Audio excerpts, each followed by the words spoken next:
السلام علیکم دوستو، کیا حال چال ہیں آپ کے؟ امید کرتا ہوں آپ سب خیریت سے ہوں گے اور اس دعا کے ساتھ کہ اللہ تعالیٰ سب کو اپنی حفظ و امان کے اندر رکھے۔ تو دوستو، آج ہم بات کریں گے ایک انتہائی افسوسناک واقعے کے بارے میں جو کل کینیڈا کے صوبہ برٹش کولمبیا میں پیش آیا ہے۔ برٹش کولمبیا میں ایک خاتون نے اسکول اور گھر میں فائرنگ کر کے متعدد افراد کو قتل کیا ہے اور درجنوں کو زخمی کیا ہے، جس کی پوری تفصیل کچھ اس طرح سے ہے۔ جو اصل واقعہ ہے وہ 10 فروری کو برٹش کولمبیا کے ایک چھوٹے سے قصبے ٹرمبل ریجن کے اندر پیش آیا۔ پولیس کے مطابق ایک 18 سالہ خاتون حملہ آور نے سب سے پہلے اپنے گھر کے اندر اپنی ماں اور اپنے 11 سالہ چھوٹے بھائی کو گولی مار کر قتل کر دیا۔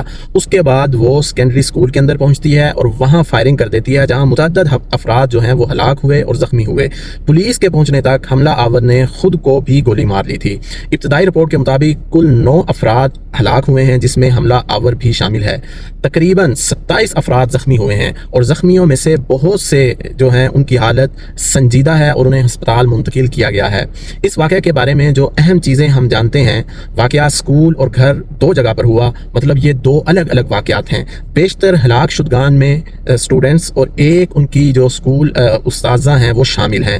پولیس نے اسلحہ بھی موقع سے برآمد کیا ہے۔ ابھی تک پولیس کو اس واقعے کے اندر کہ یہ واقعہ کیوں ہوا کوئی ٹھوس شواہد یا اس کے پیچھے چھپے محرکات پولیس کے سامنے نہیں آئے ہیں، لیکن یہ خیال کیا جا رہا ہے کہ مریضہ کی ذہنی حالت شاید درست نہ ہو حملے کے وقت، لیکن ابھی تک کوئی ایسے شواہد بھی سامنے نہیں پولیس لا سکی کہ جس سے یہ ظاہر ہو کہ مریضہ نفسیاتی مسائل کا شکار تھی۔ ابھی اس بارے میں تحقیق اور تفتیش کی جا رہی ہے۔ کینیڈا میں اس طرح کا واقعہ بہت ہی کم ہوتا ہے کیونکہ یہاں اسلحہ کے بارے میں انتہائی سخت قوانین ہیں، مگر اس طرح کے واقعات ماضی میں بھی کینیڈا کے اندر پیش آ چکے ہیں اور جن واقعات کے بعد اسلحہ کے حوالے سے قوانین کو سخت کیا گیا تھا، یہ واقعہ نہ صرف ایک سانحہ ہے بلکہ اس واقعے نے ایک اسلحہ کے حوالے سے بحث کو دوبارہ سے چھیڑ دیا ہے۔ کیا ہتھیاروں تک آسان رسائی ہر شخص کو ہونی چاہیے اور خاص طور پر خطرناک ہتھیاروں تک؟ کیا ذہنی صحت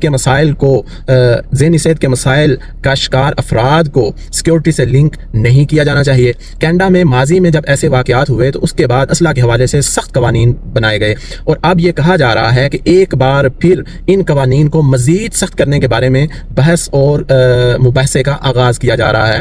کینیڈا اپنی اندرونی جو گن پالیسی ہے اس کو لے کر انتہائی محتاط ہے اور اب وہ مزید ایسے اسلحے پر پابندی لگانے کا سوچ رہے ہیں کہ جس سے بڑے پیمانے پر جانی نقصان کسی کو پہنچایا جا سکتا ہو۔ یاد رہے، یہ صرف قانون بنانے سے یہ مسائل حل نہیں ہوں گے، بلکہ اس کے لیے معاشرے میں نفسیاتی امداد، بچوں سے ہی ذہنی صحت کا جو ہے وہ جانچ پڑتال اور کمیونٹی کی حفاظت پر بھی توجہ دینا ضروری ہے۔ دوستو، اس واقعہ نے نہ صرف کینیڈا بلکہ ساری دنیا کو اپنی طرف متوجہ کیا ہے کہ ہمیں اپنی ذہنی صحت کا بھی زیادہ سے زیادہ خیال کرنا چاہیے اور اسلحہ کو بھی ایسے لوگوں کی پہنچ سے دور کرنا چاہیے جن کے ذہنی صحت کے بارے میں شکوک و شبہات ہوں، اور ایسے سانحات کے بعد متاثرین کے لیے کوئی خصوصی انتظامات ہونے چاہیے۔ تو دوستو، آپ اس رپورٹ کے بارے میں کیا سوچتے ہیں؟ کمنٹ میں اپنے خیالات کا ضرور اظہار کریں۔ آپ کے جو سنجیدہ اور آپ کے قیمتی آراء جو ہیں وہ ہمیں مزید اپنے کام کو بہتر بنانے کا موقع فراہم کرتے ہیں۔ اللہ تعالیٰ اس دعا کے ساتھ کہ اللہ تعالیٰ ہم سب کو اپنی حفاظت کے اندر رکھے اور امن عطا فرمائے۔